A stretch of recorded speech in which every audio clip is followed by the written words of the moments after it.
الحمد لله الحمد لله نحمده ونستعينه ونستغفره ونؤمن به ونتوكل عليه ونعوذ بالله من شرور أنفسنا ومن سيئات أعمالنا من يهده الله فلا مضل له ومن يضلله فلا هادي له ونشهد أن لا إله إلا الله وحده لا شريك له ونشهد أن سيدنا وسندنا وحبيب ربنا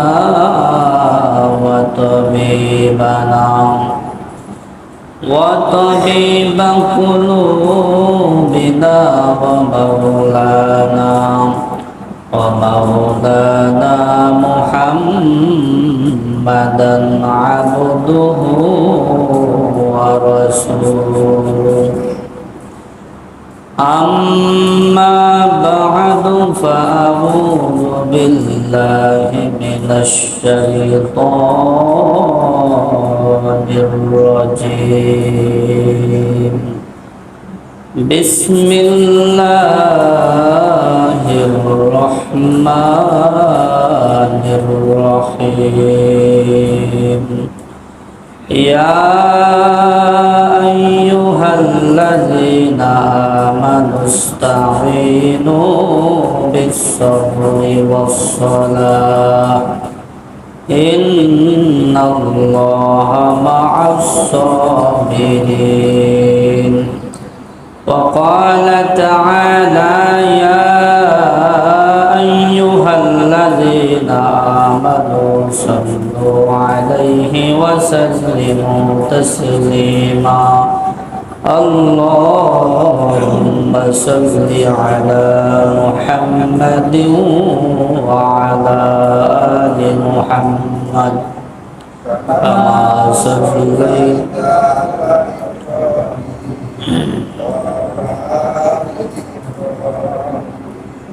إنك حميد مجيد اللهم بارك على محمد وعلى آل محمد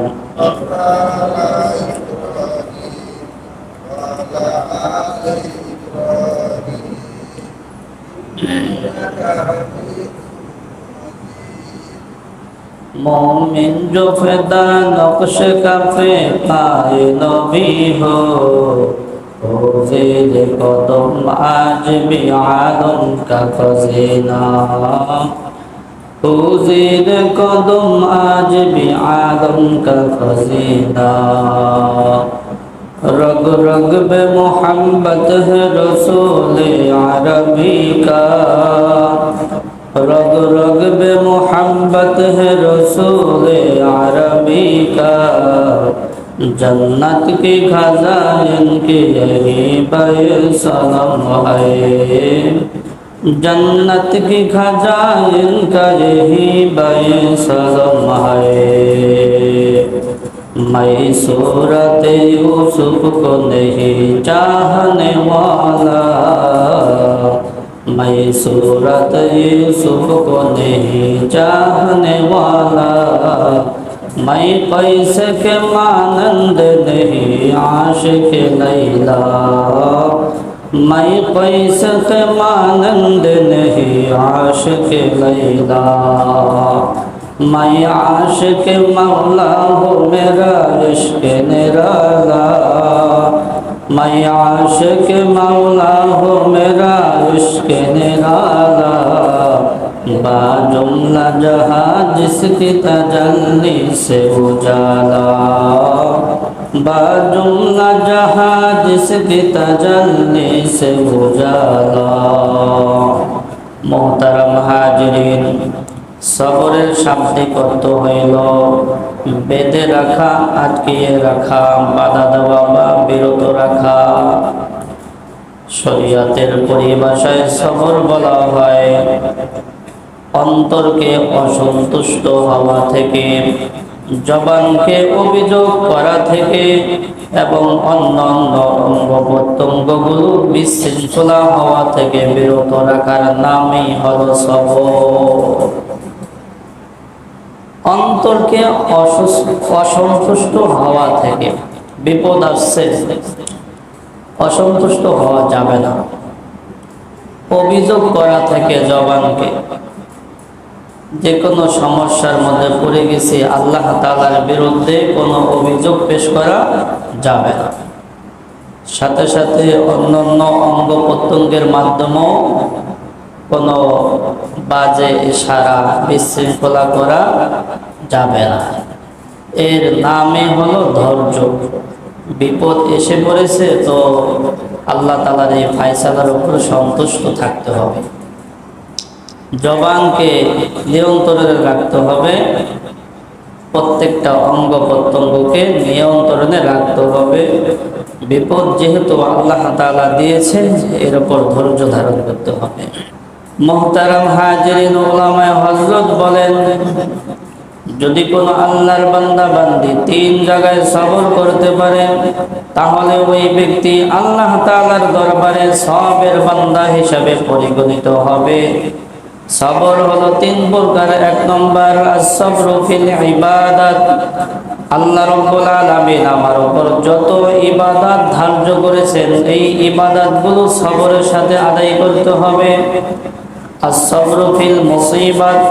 বিপদ এসে পড়েছে তো এটাকে সবরের সাথে মেনে নিতে হবে। as-sabru আনিল মাসিয়া। আমার সামনে গুনাহের কোনো জিনিস এসে পড়েছে, গুনাহ করার সুযোগ আছে, তো নিজেকে সবরের সাথে গুনাহ থেকে বাঁচায় রাখতে হবে। এই সবর হলো 3 প্রকার।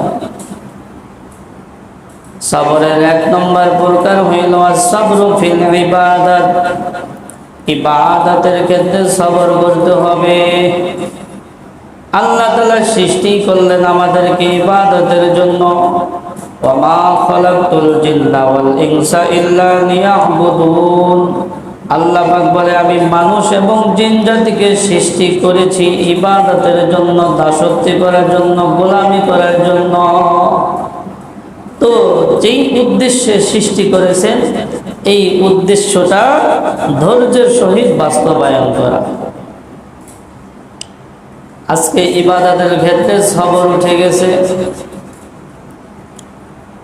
আগের জমানার মুসল্লিদের বড় সবর ছিল। মসজিদগুলো সুন্দর ছিল না, কিন্তু মুসল্লিগুলো সুন্দর ছিল। সবরওয়ালা, ধৈর্যশীলওয়ালা মুসল্লি ছিল। বর্তমানে মসজিদগুলো সুন্দর হয়েছে, কিন্তু ধৈর্যশীল মুসল্লির বড় অভাব পড়ে গেছে। এই নামাজ পড়তে হামতাম দুমদাম, তাড়াতাড়ি। আল্লাহ পাক রব্বুল আলামিন বলেন, ইয়া আইয়ুহাল্লাযীনা আমানুস্তাঈনু বিস-সাবরি ওয়াস-সালাহ ইন্নাল্লাহা মা'আস-সাবিরিন। আল্লাহ পাক ঈমানদারদেরকে ডেকে বলেন, তোমরা নামাজ এবং ধৈর্যের মাধ্যমে আল্লাহ তাআলার কাছে সাহায্য প্রার্থনা করো। আল্লাহ তাআলার কাছে সাহায্য চাওয়ার মাধ্যম 2টা। একটা হলো সবর, ধৈর্য ধারণ করতে হবে, আর একটা হলো নামাজ পড়তে হবে। মুহতারাম হাজিরিন, সবরের 1 নম্বর প্রকার বলতেছিলাম as-sabru ফিল ইবাদাত। সবরের 1 নম্বর প্রকার হইল ইবাদতগুলো সবরের সহিত আদায় করা। ইবাদতের মধ্যে অন্যতম একটা ইবাদত হইল নামাজ। নামাজটা সবরের সাথে আদায় করা, সুন্দরভাবে আদায় করা, ধীরস্থিরভাবে আদায় করা। হাদিসের মধ্যে আছে কারো কারো নামাজ 10 ভাগের 9 ভাগ কবুল হয়, কারো কারো নামাজ 10 ভাগের 8 ভাগ কবুল হয়, কারো কারো নামাজ 10 ভাগের 7 ভাগ কবুল হয়, কারো কারো নামাজ 10 ভাগের 6 ভাগ, 10 ভাগের 5 ভাগ, 10 ভাগের 4 ভাগ, 10 ভাগের 3 ভাগ, 10 ভাগের 2 ভাগ। আবার কারো কারো নামাজ 10 ভাগের 1 ভাগ কবুল হয়। আবার কারো কারো নামাজ এভাবে দলা মোচড় করে এরপরে তার মুখের উপর নিক্ষেপ করা হয়। তোর নামাজ তুই নে, যেই নামাজ পড়ছিস এই নামাজ আর উপরে উঠবে না। আল্লাহ পাক রব্বুল আলামিন বলেন, ফাওয়াইলুল লিল মুসাল্লিন আল্লাযীনা হুম আন সালাতিহিম সাহুন আল্লাযীনা হুম ইউরাউনা ওয়া ইয়ামনাউনাল মাউন। আল্লাহ পাক রব্বুল আলামিন বলেন, ওই সমস্ত নামাজীদের জন্য ধ্বংস যারা নামাজের মধ্যে অলসতা করে, যারা লোক দেখানোর জন্য নামাজ পড়ে, নামাজের মধ্যে অলসতা করে। আল্লাহ তাআলার সামনে আমি দণ্ডায়মান হচ্ছি, সকল বাদশার বাদশা। এই জিনিসটা একটু মাথায় যদি রাখি তাইলে আলসামি আর আসবে না, আলসামি আর আসবে না। আপনি মনে করেন একজন মালিকের বাড়ির দারোয়ান, মালিক সামনে থাকলে আপনি ঘুমাইতে পারবেন? পারবেন না। সামান্য একজন বাড়ির মালিক, সামান্য একজন বাড়ির মালিক, তো তার ডিউটিটা যখন আমরা পালন করি সে সামনে থাকলে ঘুমানোর সুযোগ নাই। সকল বাদশার বাদশা আল্লাহ তাআলার সামনে আমরা দণ্ডায়মান হচ্ছি, তো নামাজে দাঁড়াইনি ঘুমাই সবাই, নামাজে দাঁড়াইলেই কি ঘুমাই সবাই, শরীর একেবারে ছেড়ে দেয়। কে বলছে আপনাকে এত কাম করতে? ইবাদত ঠিক রেখে কাজ করতে হবে, ইবাদত ঠিক রেখে কাজ করতে হবে। কিছু মানুষ অতিরিক্ত পরিশ্রম করার কারণে শরীরে ক্লান্তি আইসা পড়ে, যখন মসজিদে আসে তো নামাজে দাঁড়াইলেই ঘুমাইসা পড়ে, নামাজ দাঁড়াইলেই ঘুমাইসা। ঘুম আসলে আর কি কে রুকু গেল সিজদা গেল খেয়াল থাকে? তা আল্লাহ পাক বলেছেন, ফাওয়াইলুল লিল মুসাল্লিন, ওই সমস্ত নামাজীরা ধ্বংস হোক যারা নামাজের মধ্যে অলসতা করে, এরপরে লোক দেখানোর জন্য নামাজ পড়ে। বিয়ে বাড়িতে আসছে, বিয়ে তো নামাজ পড়ে, আজকে বিয়ের সাথে মসজিদে নামাজে না গেলে কেমন দেখায়। বিয়ে বাড়িতে গেছি তো নামাজটা না পড়লে কেমন দেখায়। সওয়াব পাওয়া যাবে? সওয়াব পাওয়া যাবে। এই জন্য নামাজটা সুন্দরভাবে আদায় করতে হবে। সবর 3 প্রকার। 1 নম্বর হইল as-sabru ফিল ইবাদাত, ইবাদতের ক্ষেত্রে সবর করতে হবে, ইবাদতের ক্ষেত্রে সবর করতে হবে। ইবাদতের মধ্যে সবচেয়ে গুরুত্বপূর্ণ ইবাদত হইল নামাজ। নামাজটা সুন্দরভাবে আদায় করা চাই, সেজদাটা সুন্দরভাবে আদায় করা চাই, রুকুটা সুন্দরভাবে আদায় করা চাই। রুকু থেকে সোজা হয়ে দাঁড়িয়ে এরপর সেজদায় যাইতে হবে। 2 সেজদার মাঝখানে সোজা হয়ে বসে এরপর দ্বিতীয় সেজদায় চলে যেতে হবে। সাবধান সাবধান, কোনোভাবেই যেন নামাজের মধ্যে চুরি না হয়ে যায়। আল্লাহর হাবিব সরকারে দো আলম বলেন, যেই ব্যক্তি নামাজের মধ্যে চুরি করলো এই ব্যক্তি হইল সবচাইতে নিকৃষ্ট চোর। আনাবি কতাদা রাদিয়াল্লাহু আনহু قال قال رسول الله صلى الله عليه وسلم أسوأ الناس سرقة الذي يسرقها قالوا يا رسول الله كيف يسرقها قال لا يتم ركوعها ولا سجودها। হযরতে আবু কতাদা রাদিয়াল্লাহু তাআলা আনহু থেকে বর্ণিত, আল্লাহর হাবিব সরকারে দো আলম বলেন, যেই ব্যক্তি নামাজের মধ্যে চুরি করলো সে হলো সবচাইতে নিকৃষ্ট চোর। সাহাবায়ে কেরাম আশ্চর্যজনিত হয়ে জিজ্ঞাসা করে, ইয়া রাসূলুল্লাহ, ইয়া হাবিবাল্লাহ, নামাজের মধ্যে আবার কিভাবে চুরি করে? আল্লাহর হাবিব বলেন, যে ব্যক্তি নামাজের মধ্যে রুকু সিজদা ঠিকমতো আদায় করে না ওই ব্যক্তি নামাজের মধ্যে চুরি করলো। আর যে নামাজের মধ্যে চুরি করলো ও হলো পৃথিবীর নিকৃষ্ট চোর। নামাজও পড়লাম আবার চোর হইলাম, তাইলে এই নামাজ কিভাবে আমাকে মুক্তি দিবে? এই নামাজ আমাকে কিভাবে অন্যায় কাজ থেকে বিরত রাখবে? নামাজ পড়ে যদি চোর হয়ে, নামাজের মধ্যে কিভাবে চুরিটা হয়, রুকুর মধ্যে কিভাবে চুরিটা হয়, বলে রুকু থেকে সোজা হয়ে না দাঁড়িয়ে সিজদায় চলে যায়, এটা হলো রুকুর মধ্যে চুরি। দুই সিজদার মাঝখানে সোজা হয়ে না বসে আবার দ্বিতীয় সিজদায় চলে যায়, এটা হলো সিজদার মধ্যে চুরি। রুকু থেকে সোজা হয়ে দাঁড়িয়ে একটু দেরি করা ওয়াজিব, দুই সিজদার মাঝখানে বসে একটু দেরি করা ওয়াজিব। একটা ওয়াজিব ইচ্ছাকৃতভাবে ছেড়ে দিলে নামাজ আর হবে না। ভুলবশত কিছু ছুটে গেছে, তোর সাহু সেজদা দিলে কি নামাজ হয়ে যাবে, কিন্তু ইচ্ছা করে অভ্যাসে বানাই দিছে, অভ্যাসে পরিণত করে দিছে। 4 রাকাত নামাজ যদি আমি 2 মিনিটে পড়ি, আবার ইমাম সাহেবের সমালোচনা করি, ইমাম সাহেব রুকুতে সিজদায় যায় কি ঘুমায় না, এমনও কথা বলে, বুঝছেন নি? ইমাম সাহেব কি করে, সুবহান রাব্বিয়াল আলা, সুবহান রাব্বিয়াল আলা, সুবহান রাব্বিয়াল আলা, এইভাবেই তো পড়া হয় 3 বার, আমার 3 বার পড়া হয়। তাই আপনার নামাজ পড়তে আসেন সুবহান রাব্বিয়াল আলা, সুবহান রাব্বিয়াল আলা, এরকম কি করবেন নাকি? ঠিক আছে, এই স্বাভাবিকভাবে পড়া হয়। তারপরেও কি ইমাম সাহেব সেজদা যায় মনে হয় ঘুমায়, সেজদা যায় মনে হয় ঘুমায়, অথচ সেই লোক 2 মিনিটে 4 রাকাত নামাজ 2 মিনিট লাগে না। এই জন্য সাবধান, নামাজ পড়লাম আবার চোর হইলাম, নামাজ পড়লাম আবার ধ্বংস, নিজের ধ্বংস ডেকে আনলাম। ফাওয়াইলুল লিল মুসাল্লিন আল্লাযীনা হুম আন সালাতিহিম সাহুন। আল্লাহ পাক বলে, ওই সমস্ত নামাজীরা ধ্বংস হোক যারা অলসতার সহিত নামাজ পড়ে, নামাজের হক আদায় করে না, হক আদায় করে নামাজ আদায় করে না। মুহতারাম হাজিরিন, আমরা অনেকেই 5 ওয়াক্ত নামাজ পড়ি, অথচ নামাজ পড়লে আল্লাহ পাক বলছে অন্যায় অশ্লীল কাজ থেকে নামাজ বিরত রাখে। আমরা নামাজ পড়তেছি, 1 ওয়াক্ত নামাজও কামাইতে না, কিন্তু আবার অন্যায় কাজও কি ছাড়তে পারে না। আপনাদের সমাজের অনেক মানুষ বলে, হুজুর এই বিষয়ে আলোচনা করবে, 5 ওয়াক্ত নামাজ পড়ে এখনো এই যে ক্ষেতের আইনের খুঁটি খালি নড়চড় করে, কি করে খুঁটি নড়চড় করে।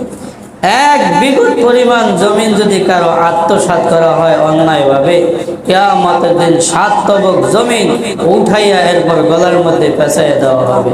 আপনি তো ভোগ করতে পারবেন না এই 2 কয়দিনের দুনিয়া, তাহলে আমি অন্যেরটা কেন নিব, কেন নিব? আমার সন্তানের জন্য, আমার সন্তান আমার জন্য কি করে না করে, ভালো কাজ করলে সব যাবে, আর খারাপ কাজ করলে তো হেটাও যাবে, হেটাও যাবে, তাদের জন্য আমি কেন অন্যায় কাজ করব? মুহতারাম হাজিরিন, বলতেছিলাম সবর 3 প্রকার। as-sabru ফিল ইবাদাত, ইবাদতের ক্ষেত্রে সবর করতে হবে। আল্লাহ পাক রব্বুল আলামিন আমার উপর যতগুলো ইবাদত ধার্য করেছেন, এই ইবাদতগুলো সবরের সহিত আদায় করতে হবে।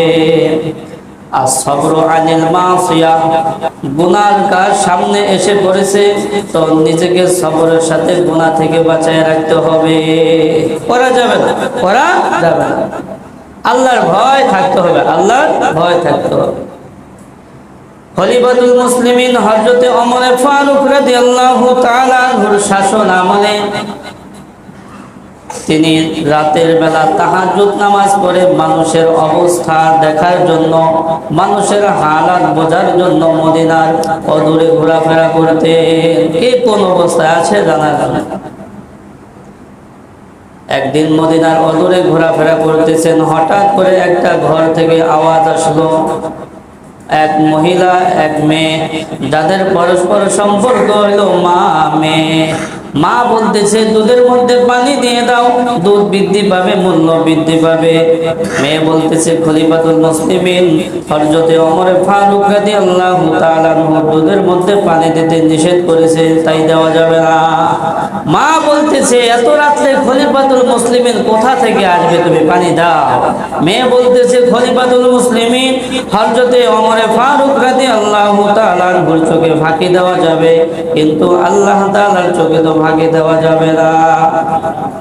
ওমর রাদিয়াল্লাহু তাআলা আনহু চলে গেলেন। সকালবেলা ওই মা মেয়েকে তার দরবারে ডাকলেন। ওমর রাদিয়াল্লাহু তাআলা আনহুর ছেলের সাথে ওই মেয়ের বিবাহ করাই দিলেন। কেন? মেয়ে ভালো, মেয়ে ভালো। অর্ধ জাহানের খলিফা, শুধু বাংলাদেশ, শুধু ভারত, অর্ধ জাহানের শাসনকর্তা ছিলেন ওমর রাদিয়াল্লাহু তাআলা আনহু।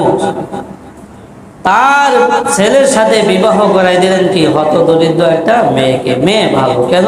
মেয়ে ভালো। আজকে আমরা তো ছেলে বিবাহের ক্ষেত্রে এটা খুঁজি না, খালি বড় লোক খুঁজি। কি খুঁজি? বড় লোক খুঁজি। বড় লোকের মেয়েরা, বড় লোকের ছেলেরা সাধারণত নামাজ কম পড়ে। নামাজ কি কম পড়ে। এমনও মেয়ে আছে মাসকে মাস, বছরকে বছর তার নামাজ তাজা। বাচ্চা গর্ভে ধারণ করেছে, ওই দিন থেকে শুরু করে একেবারে খালাস হওয়া পর্যন্ত এক ওয়াক্ত নামাজও পড়ে নেই। তাইলে এর থেকে যা হবে ভালোর আশা আমি কিভাবে করি? গাছ ভালো তো ফল ভালো।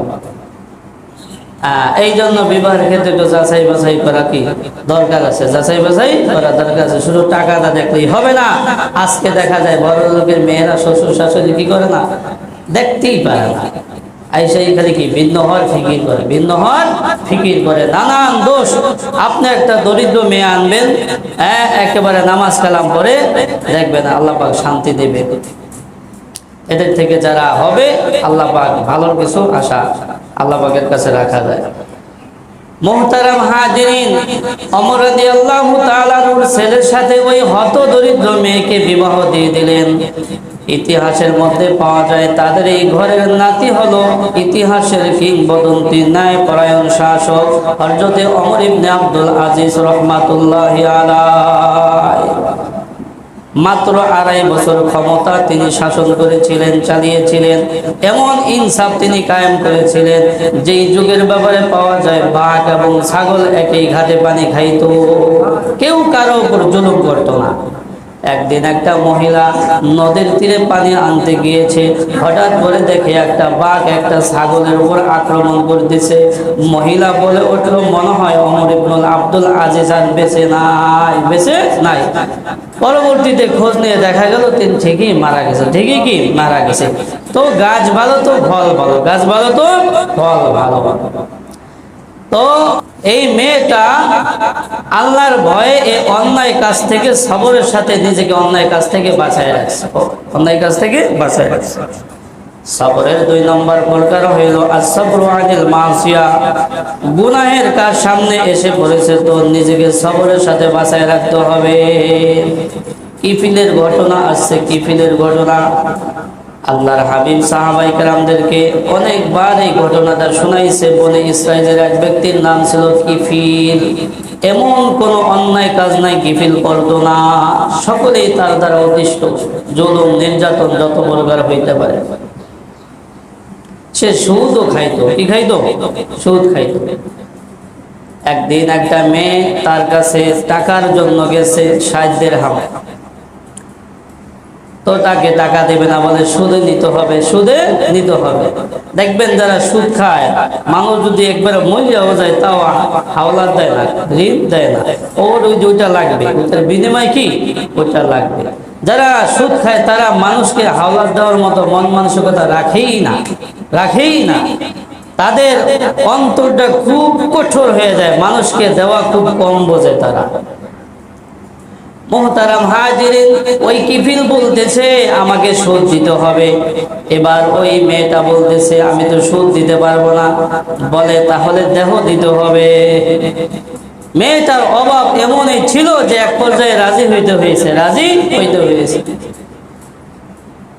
যখন তার সাথে খারাপ কাজ করবে তখন মেয়েটা কাঁদতেছে। কিফিল বলতেছে তুমি কেন কাঁদো? তখন ওই মেয়েটা বলতেছে আজকে কিছু টাকার জন্য আমার সতীত্ব নষ্ট হতে যাচ্ছে। আমার সতীত্ব কোনোদিন আমি নষ্ট করি নাই, নষ্ট করি নাই। আল্লাহ না করুক যদি এই রাতে আমার মৃত্যু হয়ে যায়, তাহলে আমি একজন জিনাকারিনী মহিলা হিসাবে আল্লাহ তাআলার সামনে দণ্ডায়মান হব। আমার কি হবে? এই কথাটা ওই কিফিলের কর্ণকুহর দিয়ে প্রবেশ করে অন্তরে আঘাত ফেলেছে। তার ভিতরে ভয় কাজ করছে। ওই মেয়েকে ছেড়ে দিয়েছে, টাকাও দিয়েছে, তাকে নষ্ট করে নাই, তাকে নষ্ট করে নাই। ঘটনাক্রমে ওই রাত্রে কিফিলের ইন্তেকাল হয়ে গেছে। কিফিল খাটি দিলে তওবা করেছে। ওই রাত্রে কিফিলের ইন্তেকাল হয়ে গেছে। মানুষরা বলতেছে কিফিল মরছে ভালোই হয়েছে, কিফিল মরছে ভালোই হয়েছে। একজন খারাপ মানুষ যখন মারা যায় তখন সবাই কি হয়? খুশি হয়, আলহামদুলিল্লাহ বলে। অথচ মারা গেলে কি ইন্না লিল্লাহি ওয়া ইন্না ইলাইহি রাজিউন। এ তো বনি ইসরায়েলের যুগের ঘটনা। এই যুগে তো আমরা দেখছি, হ্যাঁ, এক সময় কি মারা গিয়েছে মানুষ, নির্দিষ্ট একটা দলের মানুষ মারা গিয়েছে, ফুটফুটে যুবক। তখন তার কমেন্ট বক্সে যায় যদি লেখাগুলো পড়া হয় দেখা যায় খালি আলহামদুলিল্লাহ আলহামদুলিল্লাহ আলহামদুলিল্লাহ। অথচ বলা উচিত ছিল ইন্না লিল্লাহি ওয়া ইন্না ইলাইহি রাজিউন। তাহলে আলহামদুলিল্লাহ বললো কেন? বলে এর ধারা সকলেই জুলুমের শিকার হয়েছে। সে মানুষকে ডিস্টার্ব করেছে, মানুষকে কি করেছে? ডিস্টার্ব করেছে। এই জন্য কবি বলেন এমন জীবন গঠন করো যে তুমি মরিলে কাঁদিবে ভুবন, হাসিবে তুমি কাঁদিবে ভুবন। দেখবেন কিছু মানুষ যখন মারা যায় তখন মানুষ তার প্রশংসা করে, অনেক দিন পরও তার কি করে? প্রশংসা করে, অনেক দিন পরে প্রশংসা করে। হ্যাঁ, আবার মারা গেলে কেউ কেউ অনেকদিন পরও তার কথা মনে হইলে একটা বকা দেয়। এটা কি দেয়? বকা দেয়। তো আল্লাহ পাকের কাছে ওই কিফিল তওবা করেছে, নিজেকে সবরের সাথে গুনাহ থেকে বাঁচিয়ে রেখেছে। আল্লাহ পাক রব্বুল আলামিন তার দরজার উপর লিখে দিয়েছেন কদ গফারাল্লাহুল কিফিল। সাবধান সাবধান, তোমরা কেউ কিফিলকে খারাপ বলিও না। কিফিল আমার কাছে খাঁটি দিলে তওবা করেছে, আমি কিফিলের সব গুনাহকে মাফ করে দিছি। সবরের 3 নম্বর প্রকার হইল আসসাবরু ফিল মুসিবাত। বিপদ আইসা পড়ছে তো সবরের সাথে সেটাকে হজম করে নিতে হবে। আল্লাহ তাআলার উপর অসন্তুষ্টি প্রকাশ করা যাবে না। জবান দিয়ে আল্লাহ তাআলার বিরুদ্ধে কোনো অভিযোগ করা যাবে না। বিপদ আইসা পড়ছে, মুমিন বিপদের সম্মুখীন হবেই। আল্লাহ পাক রব্বুল আলামিন বলেন ওয়ালা নাবলুওয়ান্নাকুম মিনাল খাউফিল জুই ওয়া নাকসিম মিনাল আমওয়াল ওয়াল আনফুসি ওয়াস সামারাত ওয়া বাশশিরিস সাবিরিন। আল্লাহ পাক রব্বুল আলামিন বলেন যারা মুমিন আমি তাদেরকে 5টি বিষয়ে পরীক্ষা করব। কখনো ভয় ভীতি দিয়ে, কখনো ক্ষুধা দিয়ে, কখনো জান মাল ও শস্য ফল ফলাদির মধ্যে লোকসান ক্ষতি করে আমি তাদেরকে পরীক্ষা করব। ওয়া বাশশিরিস সাবিরিন। আর যারা এই পরীক্ষার মধ্যে সবর অবলম্বন করবে তাদের জন্য রয়েছে সুসংবাদ। তাদের জন্য রয়েছে কি? সুসংবাদ। তাহলে যারা মুমিন এই বিষয়গুলোর পরীক্ষার সম্মুখীন হবে, কেউ একটা দুইটা, কেউ সবগুলো, কেউ একবার, কেউ বারবার পরীক্ষার সম্মুখীন হবে। অনেকে বলে হুজুর আপনাকে তো কোনো কষ্ট নাই, অসুখ বিসুখ নাই, কিছু নাই। হুজুর করে যদি বর্ণনা না করি তাহলে আপনি বেহুশ হয়ে যাবেন, কি হয়ে যাবেন? ঠিক আছে, হজম করতে হবে, হজম করতে হবে। যারা মুমিন তারা প্রত্যেকে এক দিক দিয়ে না এক দিক দিয়ে সমস্যার মধ্যে আছেই, সমস্যার মধ্যে আছে। তাহলে সবর অবলম্বন করতে হবে। সবরের বিনিময় হলো জান্নাত। সবরের বিনিময় হলো কি? জান্নাত। যারা ধৈর্য ধারণ করবে তাদেরকে আল্লাহ পাক জান্নাত দিবেন, আর যারা অধৈর্য হয়ে যাবে তাদেরকে জাহান্নামে দিবেন। হাদিসের মধ্যে আছে আল্লাহ পাক রব্বুল আলামিন যখন বান্দাদের কষ্ট দেন, অসুখ দেন, বিপদ দেন, মুসিবত দেন, ওই সময় আল্লাহ পাক রব্বুল আলামিন ওই বান্দার নিকট 2 জন ফেরেশতা নিযুক্ত করেন। দেখো আমার বান্দার ভাবসাবটা কি, সে আমার বিরুদ্ধে কোনো অভিযোগ প্রকাশ করে কিনা, সে এটাকে সন্তুষ্টির সহিত মেনে নেয় কিনা, সে আমার কাছে ভালো কিছুর আশা করে কিনা। যদি এমনটি করে ওই ফেরেশতা গিয়ে বলে ইয়া রব্বুল আলামিন সে আপনার কাছে ভালো কিছুর আশা করে, ভালো কিছুর আশা করে, ক্ষমার আশা রাখে, এর চাইতে উত্তম কিছু আশা সে কামনা করে আপনার কাছে, তখন আল্লাহ পাক রব্বুল আলামিন ফেরেশতাদেরকে বলেন তোমরা সাক্ষী থাকো, এই ব্যক্তিকে যদি আমি সুস্থ করে দেই তাহলে তার ভিতরে যে রক্ত আছে এর চাইতে উত্তম রক্ত আমি তাকে দেব। আর এই ব্যক্তিকে যদি আমি সুস্থ করে দেই তার ভিতরে যে গোশত আছে এর চাইতে উত্তম গোশত দিব এবং তার সকল গুনাহ মাফ করে দেব। আর এই অসুস্থ অবস্থায় যদি তার মৃত্যু দিয়ে দেই তাহলে সরাসরি জান্নাতে ঢুকাই দেব। আর যদি অসুস্থ অবস্থায় ধৈর্য হারা হয়ে যায়, আল্লাহ তাআলার বিরুদ্ধে জবান দিয়ে নানান অভিযোগ পেশ করি, আল্লাহ আমারই দেখে, আল্লাহ কি মনে হয় আর কাউরে দেখে না, আমারই দেখে, আমারই দেখে, তাহলে আল্লাহ পাক বলেন যে আমি যদি তাকে সুস্থ করে দেইও তাহলে তার ভিতরে যে রক্ত আছে এর চাইতে খারাপ রক্ত দেব। আমি যদি তাকে সুস্থ করে দেইও, তাহলে তার যে মাংস আছে আমি এর চাইতে খারাপ মাংস তার ভিতরে ঢুকাই দেব, আর তার এই অধৈর্যের শাস্তি আমি তাকে দেব। আর এই অসুস্থ অবস্থায় যদি সে ইন্তেকাল করে, আমি তাকে সরাসরি জাহান্নামে ঢুকিয়ে দেব। মুহতারাম হাজিরিন, 3 জায়গায় সবর করতে হবে। আর সবরু ফিল ইবাদাত, আল্লাহ পাক আমার উপর যত ইবাদত ধার্য করেছেন, ইবাদতগুলো সবরের সাথে আদায় করতে হবে। আর সবরু ফিল মুসিবত, বিপদ এসে পড়েছে তো সবরের সাথে এটাকে মেনে নিতে হবে, আল্লাহ তাআলার প্রতি সন্তুষ্ট থাকতে হবে। আর সবরু আনিল মাসিয়া, গুনাহের কাজ সামনে এসে পড়েছে তো নিজেকে সবরের সাথে গুনাহ থেকে বাঁচিয়ে রাখতে হবে। আল্লাহ পাক রব্বুল আলামিন তৌফিক দান করুন।